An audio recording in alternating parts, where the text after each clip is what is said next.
Right. We're live. Hey, it's Chris, Homestead and Hardway. And it's probably going to be a short video because we're running out of daylight.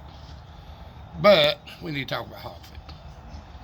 We're going to real quick go over what we do and why we do it. First thing I want to do is show the hog supplement we use that we mix with grain to make a finished hog ration. Because we get a lot of questions about it, a lot of emails. Let her put it in the video, or you can pause it. And there's some information up top to help you a little bit too.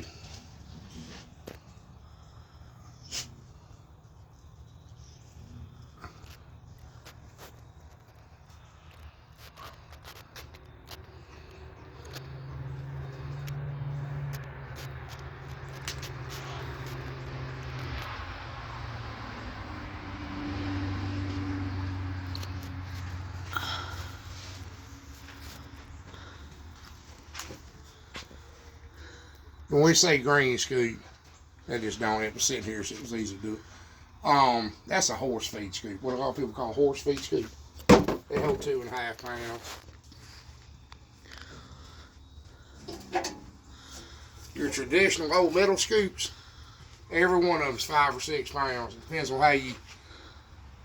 how heavy you scoop. Yeah, how heavy you scoop it. And our 5-gallon bucket holds 25 pounds. But first thing we need to cover is if you can't get grain farmer direct at what you call meal price, at what it's bringing when they sell it wholesale, you might not be better off to make your own feed unless you're just worried about ingredients. You can definitely make a better quality feed, but whether or not you're going to make anything any cheaper, that can be debatable. Source your grain first. And remember, feed's your biggest expense on a hog farm, really any livestock operation. So you need to figure all that out ahead of time. I would suggest investigating all that before you ever got a pig. Now up here it says cows 5 pounds each. That's just enough feed to keep them where you can catch them. Then we'll do a cow feed video later when we're making cow feed. But there are several advantages to making your own. It's cheaper. You can make it to the recipe you want. We have several recipes, but the easiest one is take 4-to-1. Yeah, 4-to-1 with this supplement. Depending on if you use straight corn or corn and 25% rye, will make a 15, 16, 70% feed. It's already got the soybean meal in there. It's already got the molasses in it. It's ready to go. Makes a feed they seem to like pretty good. That makes a difference. I don't know. Might be better wait to the end right around to show you the equipment.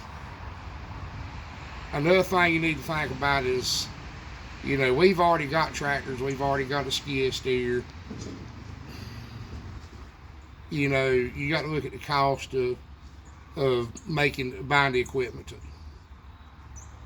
Just feed making equipment, we've got this hammer mill that was given to us, but I had to spend $500 on it to get it going. And it's an antique. I see them online with electric motors somewhere in the $1,000 range fairly often. We've got a cement mixer that was bought on clearance offline. I don't even know where it came from. Darlene bought it. It holds about 150 pounds at a time. Well, with a whole 5 buckets. Which is 125. It's 25 pounds a bucket. So 150, 125, 150 pounds at a time. But 6 buckets, making topping feed where you're mixing it 5-to-1, it's struggling. We use IBC totes cut off. This is cut off. It would be this tall, so it's cut down at the first run from the top. And they hold 20 bushels of shelled corn. Now, a bushel of corn is 56 pounds, and they'll hold 20 bushels. I think that's somewhere around 1,100 pounds. I can't do the math in my head right this second. and I may have already covered this. We tried to do this video twice, and the dog would bark or something messed it up. But one of the big advantages to feeding a good ration is your pigs will reach full potential. They'll grow as fast as they're capable of growing. They'll do the best they can do. You can mess up a good pig not feeding him right, but ain't a whole lot you can do to help a bad pig. And there's several ways you can do it. I mean, you can do things like soak corn, and they make this supplement in a pellet you can top dress a little with, sprinkle it over top of whatever you're feeding them. You can feed this ration we make as a partial ration. So they give them 2.5 pounds a day, and then your scrap produce or whatever on top of it. But they need the vitamins and the minerals. A popular misconception is they get the minerals out of dirt. And they maybe get a small percentage, but usually not enough. Most of it's got to come from the food. You know, you think about feral pigs are eating a lot of different things. They never reach full potential. Just look at a feral pig that's a hog house hog that escaped. His daddy weighed 700 pounds. His mama weighed 600, and he weighs 150. That's internal parasites and poor nutrition. What a pig can and can't eat. We get asked that a whole lot. Now, that's a big difference between what they will and won't eat and what they can and can't eat, because they won't eat a lot of stuff. They won't eat a lot of stuff you think they would love, and they won't touch it. Cucumber, squash, stuff like that, they got to be hungry to eat them. Sweet potatoes, got to be hungry to eat them. But a hog has a simple stomach, just like you do. They also have really similar nutritional requirements. So always remember that. Really rough forage helps a little bit for fiber. Like these old big sows need right much fiber. So if you want to feed them some hay and stuff like that, it won't hurt them a bit. But they're not getting the full potential out of it. They can't. They don't have a compound stomach like a ungulate. They just can't do it. Plus, you get the advantage. One thing we see, when we feed this straight ration, we just feed them a scoop of feed every day. The pigs do better. Honestly, they actually do better. They grow faster, and we don't have as much waste. Remember, whatever you put in the front end, it doesn't get fully digested, comes out the back end. So it's kind of like, you know, you talk to a hound hunter who's got a pack of hounds in a pen. The better feeds you feed, the less you have to clean the pen out. And that's very true. That's very true. I don't know if we already talked about it, but, you know, we've got tractors, we've got a skid steer, we've got all the equipment bought, and it's paid for itself 1,000 times. We're going to have a skid steer anyway. We're going to have two tractors anyway.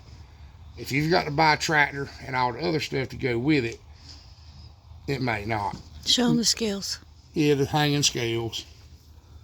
And these are cheap. You can build your little swing arm like this for whatever scrap you got laying around. This way.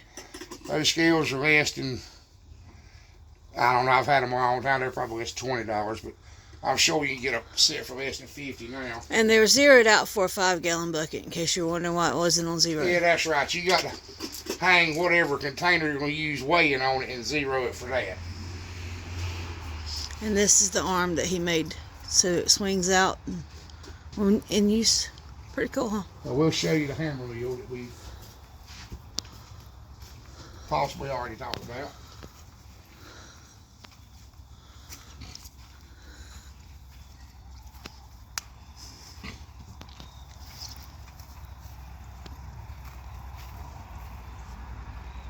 It fits in pretty good here because just about everything we got is antique.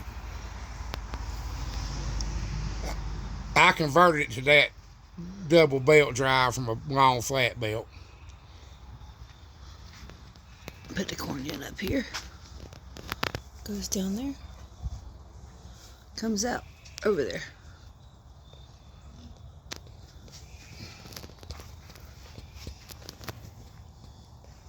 Yeah, we were going to do some video on it running and stuff, but I figure you can see that anywhere, and it's awful loud. But we'll kind of run down this for you. This is a 35 Ferguson tractor. It's about a 59 model. I see them on Facebook Marketplace all the time, constantly, from $1,800 to $3,200. the hammer mill,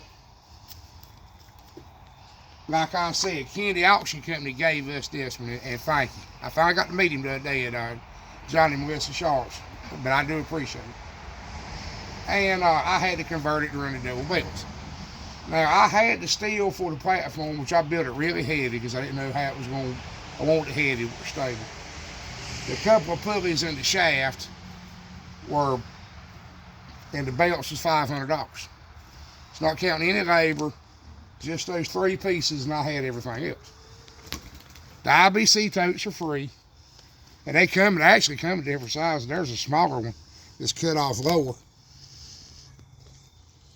And the shorter you are, of course, the further you got to cut it down so you can reach the bottom of it. They're 4x4, so a half a sheet of plywood will cover them up.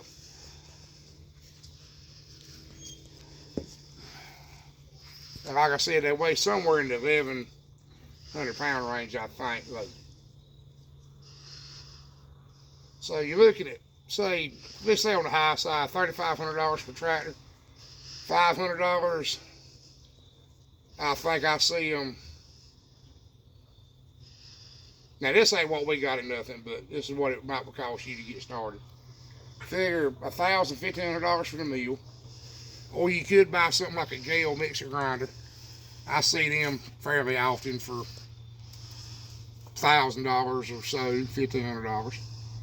They're a little bit. We've got one, but it's a little bit too much trouble to use to make 1,000 pound hog feed a week. Say $3,500, say another, say $5,000 for the mixer and the tractor, and then that thing was $500. I don't know. Let's just say you can get one $500. Say the scale, say $100. That sounds like a lot of investment, but like us, if we were buying store-bought feed, that's be 6 months worth. So you could take the money you spend on buying feed for 6 months and buy the equipment to make it. I don't know if we talked about this already, because like I said, we tried to do this video a while ago and had to quit. And when I do that, I get mixed up. I can't remember what I talked about already. We're not scripted, you know. But if I buy feed, it's about $13.50 a bag. And we feed, I guess, what, 15 bags a week? 16? Yeah. That's just feeding breeding stock. That's not counting any pigs we're finishing. That's just every week, constant. For finishing pigs, you double that. Or I can make it. See, this year corn's cheap. Corn's down around $5.50 a bushel, 56 pounds for a bushel. And that means one of these totes of corn is only like $100. So that's 1,100 pounds of corn. Supplement's $16 a bag. I can make it considerably cheaper than I can buy it. If you can't get corn at a good price, you might can't. So just keep that in mind. And if you need some different recipes, we have recipes for using sorghum, rye, wheat, triticale, several different ways of doing it. I will tell you this though, pigs don't like wheat. We've established they don't like the taste of wheat. When we use wheat in the ration, it usually takes about 2 days when we go to eat it like the altitude. Pig starter, we get asked about pig starter sometimes. And usually pig starter only comes in play when you're weaning pigs too early like they do in a commercial farm. And it just has milk replacement mixed in it. You cut back on the supplement just a little bit and use milk replacement. What else do we need to talk about? What are some other emails we got and stuff? I think we covered everything for now. I'm forgetting something. But anyway, I know I'm forgetting something. Comments aren't working right on the videos. About half the time I try to answer them, it won't let me. They disappear. I don't know what's going on with that. But if you have a question, leave it in the comments. I'll try my best to answer it. Email me if you need to. homesteadingthehardway@gmail.com. Is that right? Yes. Really, I got it right. And I try to help you best I can. But it's something to think about. And maybe that'll help you some. I mean, you can do this stuff. You need some good information to be able to do it and know what you're up against. You know, if you've already got a tractor, you're already, you know, farming in some aspect, and you've got a little bit of equipment, you know, $1,500 for a grinder and a $500 mixer, that's not too bad of an investment. We mixed it for years in the... Well, that's right. For years, we had an old 1930s burr mill. And it took like 40 minutes to grind 2 barrels of corn. That thing there will grind this tote in about an hour. But we mixed it right there in the wheelbarrow and then dipped it into the barrels. Oh, storage. You didn't show them the barrels. Oh, yeah, we stored the feed in. Well, come right here if you can do it without getting them a seizure. We'll do corn storage and feed storage.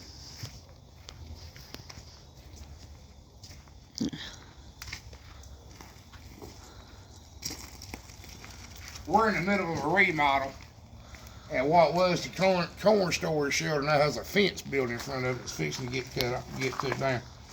But like I said, that's 4x4 sheet piece of OSB, and it'll cover the top. Just to have it under our shelter. That's somewhat rodent proofs it, kind of, sorta. You can see where they chewed on the corner. Squirrels did that. Yeah.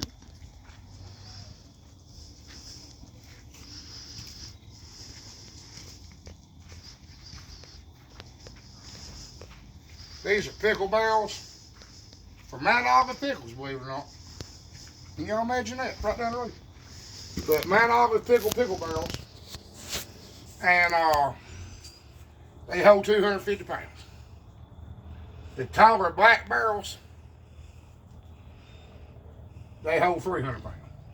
We use the shorter ones so I can reach the bottom, and I still can't reach the bottom. And you can store your corn in them.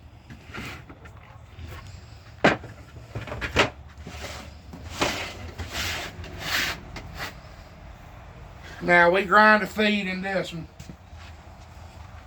Grind the grain in this one.